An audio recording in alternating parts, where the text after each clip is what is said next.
Yes, now beta question number third है of exercise 4.2.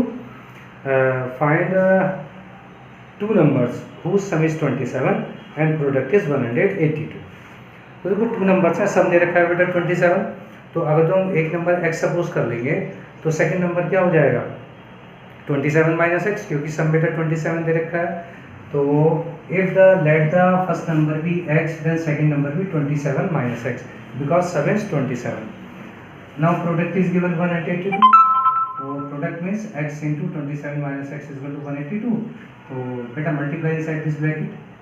27x minus x square minus 182 equal to 0.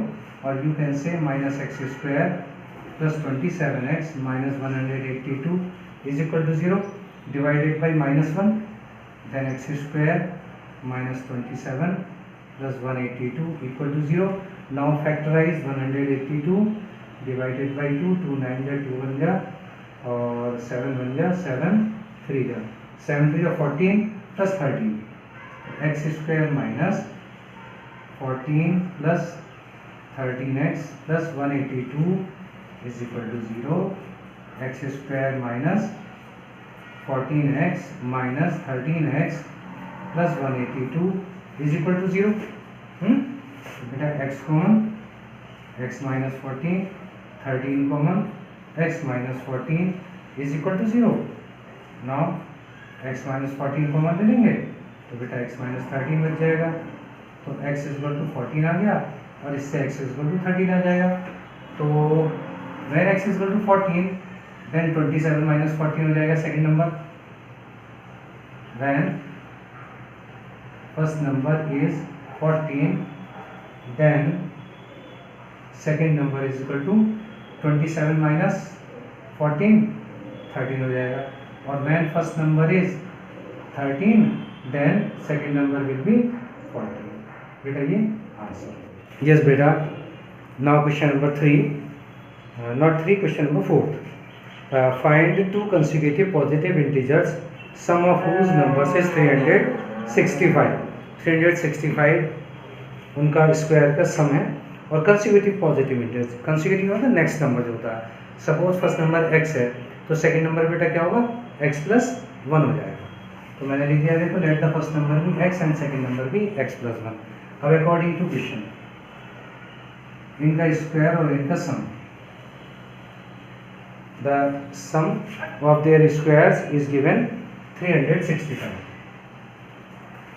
X square plus बेटा इसका whole square open करेंगे x square plus 1 square plus 2 into x into 1 is equal to 365. ये हो जाएगा बेटा 2x square plus 1 plus 2x minus 365 is equal to 0. 2x square plus 2x और बेटा 365 में से 1 को माइनस कर देंगे तो ये हो जाएगा माइनस का 364 इक्वल टू 0. अब आप देखो बेटा तीनों नंबर ये 2 से डिविजिबल है तो आप लिखोगे डिवाइडेड बाय 2. तो ये हो जाएगा x square plus x minus 2 1 जा 2 2 8 जा 16 2 2 4 इज इक्वल टू 0. अब बेटा इसके मिडिल टर्म स्प्लिट अभी हमने किया था 182 का फैक्टर आए थे 13 और 14 आए थे ना. तो 14x minus 13x minus 182 is equal to 0. तो x square plus 14x minus 13x minus 182 is equal to 0.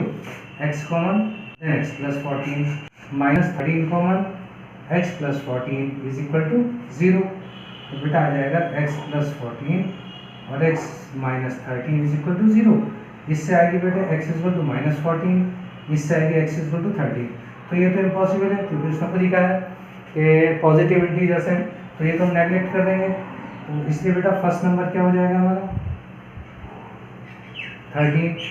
तो बेटा सेकंड नंबर हो जाएगा हमारा 14. 13 प्लस 1 14. बेटा this is question. Next question the altitude of A right triangle is 7 centimetre less than it's base. If the hypotenuse is 13 centimetre find the two sides. बेटा right triangle है, मैंने बना दिया हुआ राइट ट्राइंगल. इसने कहा है कि ऑल्टीट्यूड बेस से 7 रिड्यूस है, कम है, लेस है. तो हमें बेस तो पता नहीं है तो हमने क्या करना है बेस को x सपोज कर लेना है. Let the base be x then altitude will be x minus 7 and hypotenuse is given 13. Let base is equal to x, then altitude is equal to x minus 7 और hypotenuse given 30. अब हम क्या करेंगे बेटा, Pythagoras theorem, Pythagoras theorem होती है हमारी hypotenuse square is equal to perpendicular square plus base square. Hypotenuse 30 है, 30 का स्क्वायर कर देते हैं. परपेंडिकुलर हमारा x माइनस 7 है, तो square of x minus 7 and base is x, then x square, 13 square 169, open this whole square, x square plus 49 minus 2 7 जा 14, x plus x square, तो 169 is equal to x square plus x square बेटा 2x square minus 14x plus 49. बेटा इससे इधर को shift कर दो आप, तो 2x square minus 14x plus 49 minus 169 is equal to 0. चाहे वो 0 हम इधर लगा दें या इधर लगा दें, इक्वल टू 0 रहेगा बेटा. तो 2x square minus 14x plus 120 is equal to 0. यहाँ माइनस का बचेगा ना, क्योंकि माइनस 169. तो बेटा डिवाइडेड बाई 2 करते हैं इसको भी, तो x square minus 7x minus 60 is equal to 0. अब बेटा 60 के ऐसे फैक्टर करो यार, मैं हम स्प्लिट करने हैं इसमें कि माइनस करने पर 7 आ जाए, तो 12 7 जा 12 5 जा 12 5 तो 60 होते हैं ना, और 12 में से 5 माइनस करेंगे तो आ जाएगा 7. तो x square minus 12x minus 5x minus 60 equal to 0. बेटा x square minus 12x minus 1 plus हो जाएगा, 5x minus 60 equal to 0. x common, x minus 12 plus 5 common, बेटा x माइनस 12 इक्वल टू 0, तो ये हो जाएगा x माइनस 12 और x plus 5 is equal to 0. अब आप देखो बेटा x इज इक्वल टू 12 आ जाएगा इससे, है ना, और इस side x equal to minus 5. तो माइनस 5 को नेगलेक्ट कर देंगे, क्योंकि डिस्टेंस जो है, लेंथ जो है माइनस में तो होती नहीं है, कि ऑल्टीट्यूड का बेस माइनस 7 है, ऐसा तो नहीं हो सकता है ना. तो x इज इक्वल टू 12, तो बेटा बेस जो हो गया, now base is 12 centimetre and altitude 7, इसमें से रिड्यूस कर देंगे, कम कर देंगे 5 सेंटीमीटर. यस बेटा, now this is the last question of this exercise 4.2. A cottage industry produces a certain number of pottery articles in a day.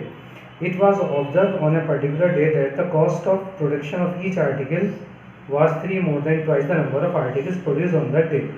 If the total cost of the production on that day was 90 rupees, find the number of articles produced and the cost of each article. Simple question है बेटा, कि हम suppose कर देते हैं कि number of article जो produce हुए वो x हुए. Let number of article produced is equal to x, then cost of one article is equal to 3 more than twice, है ना, 3 more than twice, तो 3 more than twice, ठीक है, ये इसकी कॉस्ट हो गई एक आर्टिकल की. But we have x article, तो cost of x articles is equal to x से मल्टीप्लाई कर देंगे बेटा, और ये आ जाएगा 2x square plus 6x. But according to question it is given that total cost is ₹90, तो इसको हम 90 के ऊपर लग देंगे बेटा, 2x square plus 6x is equal to 90. Right, अभी 2 से 2 डिवाइड हो रहा है हमारा, है ना, 2x स्क्वायर, सॉरी यहाँ पे 3x है, तो अब तो 2 से डिवाइड नहीं हुआ. अब हमें मिडिल टर्म स्प्लिट करना है, लेकिन पहले बेटा 90 की और 2 की मल्टीप्लाई करेंगे, है ना, माइनस 90 इक्वल टू 0. 92 है बेटा 180 हो गया. अब 180 को फैक्टर करेंगे, 290 टाइम्स 2 45 टाइम्स 3 15 टाइम्स, और ये देख लेते हैं, 2 3 4 3 12, तो ये हो गया, और 15 ये रखा हुआ है हमारे पास. Now we have two numbers 15 and 12, whose difference is 3. तो 2x square plus 15x minus 12x minus 90 is equal to 0. Clear, तो 2x square plus 15x minus 12x minus 90 is equal to 0. हो गया middle term split. Now taking common x, तो 2x plus 15 minus 6 common, तो 2x plus 15 is equal to 0। तो यह आ जाएगा बेटा 2x plus 15 और यहाँ हो जाएगा x माइनस 6 इक्वल टू 0। तो इससे तो वैल्यू जो आएगी ना बेटा वो आएगी नेगेटिव, तो नेगेटिव में तो हो नहीं सकती प्रोडक्शन, इससे आएगी x इक्वल टू 6। तो बेटा जो आर्टिकल्स प्रोड्यूस्ड हुए हैं, articles produced is equal to 6 and cost of article, one article है ना, ट्वाइस एंड 3 मोर, कितना हो जाएगा 15 रुपीज।